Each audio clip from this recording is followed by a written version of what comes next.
Selepas beberapa kali preview, akhirnya Denza Malaysia memperkenalkan Z9 GT secara rasmi ke pasaran tempatan. Ini adalah sebuah model yang sangat menarik pada Denza sebab dia bukan lagi SUV tetapi adalah sebuah shooting brake yang bagi aku rekaannya sangat seksi.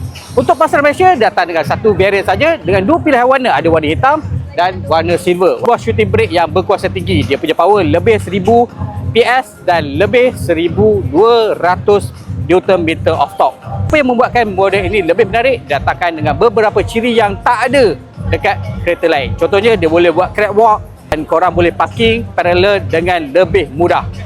Walaupun kereta ni besar tapi dia ada ciri rear wheel steering, so senanglah korang nak mencelok ataupun nak lalu laluan yang sempit. Tak payah risau dengan sistem keselamatan sebab Denza Z9 GT ini datang juga dengan sistem LiDAR. Denza menawarkan Z9 GT pada harga RM359,000. Kuasa berbaloi tak?